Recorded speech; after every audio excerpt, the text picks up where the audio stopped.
के हवाले से बड़ी खबर आ रही है। यूपीएससी ने हरियाणा सरकार का प्रस्ताव वापस भेज दिया है। सूत्रों के हवाले से यह जानकारी सामने आ रही है। डीजीपी पैनल पर यूपीएससी ने सरकार का प्रस्ताव वापस भेजा है। यूनियन पब्लिक सर्विस कमीशन ने प्रस्ताव को वापस भेज दिया है। हरियाणा सरकार ने यूपीएससी को 5 आईपीएस का पैनल भेजा था। प्रस्ताव में 1990 बैच के आईपीएस शत्रुजीत कपूर भी शामिल थे। अवकाश पर चल रहे हैं डीजीपी शत्रुजीत कपूर, उनका नाम भी इसमें शामिल था और इसे वापस भेज दिया गया है। इस प्रस्ताव को वापस भेजा है यूपीएससी ने। सूत्रों के हवाले से ये बड़ी खबर आ रही है। इस वक्त की सूची में 1992 बैच के आईपीएस ओपी सिंह का नाम भी था। तो ये जो 5 आईपीएस का प्रस्ताव भेजा गया था डीजीपी पद के लिए, इसे वापस भेज दिया है। सूत्रों के हवाले से ये जानकारी सामने आ रही है।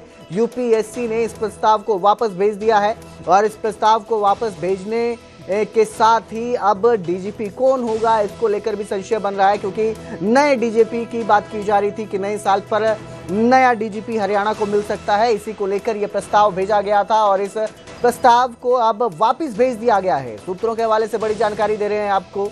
यूपीएससी ने हरियाणा सरकार का यह प्रस्ताव वापस भेजा है, जिसमें डीजीपी शत्रुजीत कपूर का नाम भी शामिल था।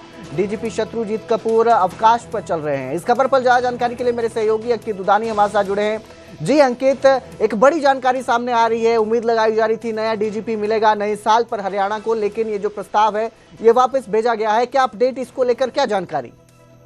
बिल्कुल, सरकार की तरफ से एक पैनल भेजा गया था 5 डीजीपी को लगाने के लिए, 5 आईपीएस अधिकारियों का, वरिष्ठ जो आईपीएस अधिकारी हैं, लेकिन वो पैनल यूपीएससी की ओर से वापस भेज दिया गया है। और यही उसमें कहा गया है कि अभी तक डीजीपी का पद खाली नहीं है, क्योंकि शत्रुजीत कपूर अभी डीजीपी के पद पर हैं और क्योंकि वो छुट्टी पर गए हुए हैं, ना कि वो हट गए हैं और जगह खाली हो गई है। तो पहले सरकार क्लियर करे कि अब क्या स्थिति है, तो इसीलिए उसको पैनल को वापस भेज दिया गया है। और अब ये पैनल क्या सरकार इसमें करेक्शन करके दोबारा भेजती है या किस तरह सरकार फैसला लेती है, ये अभी देखना होगा। क्योंकि 14 दिसंबर की अगर बात करें तो 14 दिसंबर को जो डीजीपी शत्रुजीत कपूर हैं, उनका कार्यकाल, उनका जो छुट्टी का अवधि है वो पूरी हो रही है।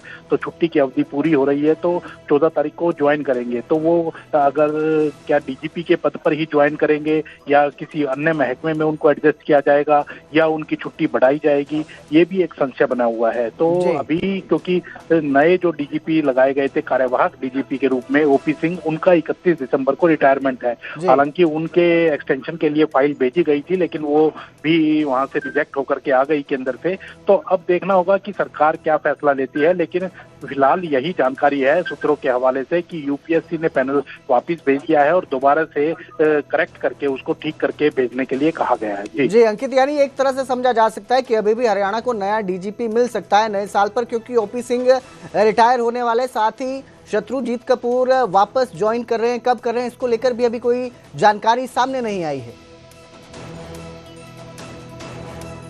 ये संशय है, क्योंकि डीजीपी अभी शत्रुजीत कपूर हैं और अगर वो 14 तारीख से छुट्टी से लौटने के बाद वो ज्वाइन करते हैं एज ए डीजीपी, तो वो वही रहेंगे डीजीपी। फिर नया डीजीपी मिलने की कोई वो नहीं है।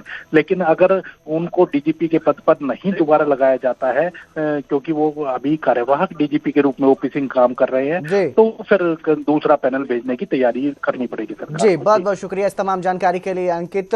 तो फिलहाल ये जानकारी सामने आ रही है कि जो पैनल भेजा गया था उसे, उस प्रस्ताव को वापस कर दिया है। अब नया बनाया जाता है पैनल या फिर ओपी सिंह के बाद डीजीपी शत्रुजीत कपूर दोबारा ज्वाइन करते हैं, ये संशय बना हुआ है, बरकरार है।